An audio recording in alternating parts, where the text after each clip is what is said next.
yaitu minasyirki ila tauhid, wa minar riya'i ila al-ikhlas, wa minal kadhib ila sidq, wa minal khiyanati ila al-amanah. Kata Syekh Sa'di bahwa Nabi, dan seterusnya beliau sebutkan bahwa Nabi SAW membersihkan umat ini, yaitu apa yang tugas Nabi membersihkan umat, yaitu membersihkan mereka, mensucikan mereka dari kesyirikan-kesyirikan, dari noda-noda syirik kepada tauhid, dari riya kepada ikhlas, dari berbagai macam kedustaan kepada kejujuran, dari khianat kepada amanah, dan yang lainnya. Itu disebutkan oleh Syekh As-Sa'di di dalam tafsirnya. Jadi tugas Nabi Muhammad SAW membersihkan umat ini. Dan yang kita lihat sekarang ini, ikhwan fiddin, azakumullah, keadaan umat, banyak sekali orang-orang yang berbuat kesyirikan. Banyak sekali orang-orang yang memalingkan ibadah kepada selain Allah. Dan ini merupakan kezoliman yang paling zolim, kezoliman yang besar. Karena itu harus terus kita mendakwakan dakwah tauhid. Tidak boleh berhenti. Dan tidak boleh mengatakan bahwa kita sudah mengkaji kitab tauhid, hatta kita sudah selesai tamat kitab tauhid, kaji lagi dan terus kaji lagi sampai betul-betul tertanam dalam hati kita tentang keyakinan kita kepada Allah satu-satunya ilah yang berhak kita ibadahi, dan kita tujukan seluruh bentuk ibadah kepada Allah, dan kita gantungkan hidup kita hanya kepada Allah. Baru kalau itu sudah kita lakukan semuanya, maka kita akan mendapatkan ketenangan hati, kebahagiaan. Kalau kita tawakal kepada Allah, mengharap kepada Allah, takut kepada Allah, dan seluruh bentuk ibadah kepada Allah, maka akan mendapatkan ketenangan hati. Dan ini ikhwan fiddin, azakumullah, harus terus. Dan antum bisa rasakan, setiap kita mengkaji tentang tauhid, akan bertambah iman kita kepada Allah. Setiap kita mengkaji tentang tauhid, itu akan bertambah iman kita kepada Allah, dan akan bertambah ketenangan hati kita kepada Allah Subhanahu wa ta'ala. Makanya harus terus dikaji tentang masalah tauhid ini, dan kita dakwakan juga kepada keluarga kita. Kemudian ikhwan fiddin, azakumullah, bahwa para nabi dan rasul itu semuanya mendakwakan dakwah tauhid. Dan Nabi Muhammad sallallahu alaihi wa ala alihi wasallam adalah orang yang sangat kasih dan sayang kepada umat ini. Karena sayangnya Nabi Muhammad, Nabi tidak pernah berhenti untuk mendakwakan dakwah tauhid dan memperingatkan umat dari bahaya syirik. Karena sayangnya Nabi kepada umat ini. Saya akan sebutkan dua ayat tentang dakwah Nabi Muhammad SAW. Yang pertama, Allah Subhanahu wa ta'ala berfirman di dalam surah Yusuf ayat 108. Allah berfirman, "Qul hadhihi sabili ad'u ila Allahi ala basiratin ana wa man ittaba'ani wa subhanallahi wa ma ana minal musyrikin." Allah berfirman, "Qul hadhihi sabili," katakanlah inilah jalanku. Ad'u ila Allah, aku mengajak manusia ke jalan Allah. Ala basiratin, dengan dasar ilmu dan keyakinan. Ana wa man ittaba'ani, aku dan orang-orang yang mengikuti aku. Wa subhanallah, dan maha suci Allah, wa ma ana minal musyrikin, dan aku tidak termasuk orang-orang yang berbuat syirik. Di dalam ayat ini, dalam surah Yusuf surah 12 ayat 108, Allah menyebutkan, yang menyuruh Nabi Muhammad SAW, katakan kepada seluruh umat ini, kepada seluruh kaum musyrikin dan kepada seluruh kaum muslimin, semua umat dikatakan, qul hadhihi sabili, ini jalanku. Umumkan kepada umat bahwa jalan yang kita tempuh mengajak umat kepada tauhid, ini jalan yang benar, ini manhaj yang benar.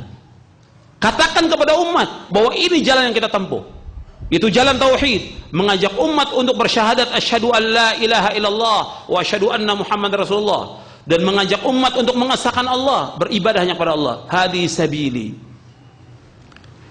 yaitu hadi sabili, hadihi tariqati wa sunnati, ini jalanku, ini sunnahku, ini manhajku. Ad'u ilallah, aku mengajak manusia ke jalan Allah. Yang Nabi ajak umat ini ke jalan Allah, bukan kepada pribadi kita, bukan kepada kelompok, bukan kepada golongan, bukan kepada partai, tapi mengajak umat ke jalan Allah. Ad'u ilallah ala basiratin, dengan dasar ilmu dan keyakinan. Setiap dai yang mengajak umat ini berdakwah, dia wajib berilmu dan tidak berhak dia berdakwah kalau dia tidak punya ilmu. Ala basirah, dengan dasar ilmu dan keyakinan. Ana wa man ittaba'ani, aku dan orang-orang yang mengikuti aku. Rasulullah mengajak umat kepada tauhid, dan juga para sahabat mengajak umat kepada tauhid. Dan orang-orang yang mengikuti Rasulullah wajib mendakwakan dakwah tauhid. Wa subhanallah, dan maha suci Allah, wa ma ana minal musyrikin, dan aku tidak termasuk orang-orang yang berbuat syirik. Allah menyebutkan yang pertama dalam ayat ini, fawaid yang pertama dalam ayat ini, yaitu kita harus jelaskan kepada umat bahwa jalan kita ini jalan yang benar. Manhaj kita manhaj yang benar, mengajak umat kepada tauhid, bukan memulai dakwah dengan politik, bukan memulai dakwah dengan masalah ekonomi, bukan mulai dakwah dengan masalah sosial, tidak. Umumkan kepada umat dakwah kita dakwah tauhid, ini dakwah yang hak, dakwah yang benar, dakwah yang telah ditempuh oleh Rasulullah sallallahu alaihi wasallam. Mengajak umat kepada tauhid, ini jalannya Rasulullah, ini tariqahnya Rasulullah, ini manhajnya Rasulullah sallallahu alaihi wasallam. Yang kedua, yaitu Rasulullah mengajak umat ke jalan Allah, mengajak umat kepada tauhid, ke jalan Allah, bukan kepada pribadi, bukan kepada kelompok, bukan kepada golongan. Maka dalam dakwah salaf itu nggak ada mengajak kepada golongan. Salaf bukan golongan, salaf bukan kelompok, salaf bukan firqah, tetapi pemahaman yang hak, pemahaman yang benar dalam memahami Al-Quran wa Sunnah, mengikuti generasi yang pertama dari umat ini, yang telah dijamin oleh Allah dan Rasulnya sallallahu alaihi wasallam dengan surga. Makanya kita mengajak umat ke jalan Allah, bukan pada pribadi, bukan pada kelompok. Dan kita nggak ada imam kita Rasulullah sallallahu alaihi wasallam. Makanya ini harus kita perhatikan, mengajak umat ke jalan Allah. Kemudian ala basirah. Yang ketiga atau yang keempat fawaidnya, ala basirah, dengan dasar ilmu dan keyakinan. Ilmu dan keyakinan. Yang ketiga yaitu dengan dasar ilmu. Makanya dakwah itu harus dengan ilmu. Tanpa ilmu tidak boleh orang berdakwah. Banyak sekarang orang-orang berdakwah tanpa ilmu. Tanpa ilmu, baru belajar sedikit sudah berdakwah. Ya. Menamatkan kitab juga belum, faham juga belum, sudah berdakwah. Dan ini kerusakannya lebih besar daripada kebaikannya, sebagaimana dijelaskan oleh Syekh bin Baz, Syekh Utsaimin, dan sebelumnya Syekhul Islam Ibnu Taimiyah rahimahumullah. Jadi harus dengan ilmu. Kemudian, dan ilmu harus pelajari semua ilmu. Yang pokoknya ilmu syar'i tentang Al-Quran wa Sunnah ala fahmi salaf. Kemudian ana wa man ittaba'ani, yang keempat yaitu Rasulullah dan umatnya mengajak umat kepada tauhid. Maka di sini juga dikatakan oleh Imam Ibnu Qayyim tentang wajibnya kita mengikuti pemahaman salaf. Karena apa? Karena para sahabat wa man ittaba'ani yang pertama kali mengikuti Rasulullah dalam berdakwah. Maka wajib kita mengikuti pemahaman salafus saleh. Ana wa man ittaba'ani. Kemudian selanjutnya, fawaid selanjutnya, wa subhanallah. Dalam dakwah itu harus ada mensucikan Allah. Bukan mensucikan diri kita, mensucikan Allah dalam dakwah itu. Kemudian, wa ma ana minal musyrikin, dan aku tidak termasuk orang-orang yang berbuat syirik. Dalam dakwah itu harus ada bara', berlepas diri dari kesyirikan dan orang-orang yang berbuat syirik. Dalam dakwah itu harus ada bara', bukan bergabung dengan orang-orang musyrik, bukan bersatu dengan mereka, tapi kita harus berlepas diri dari orang-orang berbuat syirik. Ini dalam surah Yusuf. Kemudian dalam ayat yang lain, dalam surah At-Taubah di ayat 128, Allah subhanahu wa ta'ala berfirman dalam surah At-Taubah ayat 128, laqad ja'akum rasulun min anfusikum azizun alaihi ma anittum harisun alaikum bil mu'minina raufur rahim.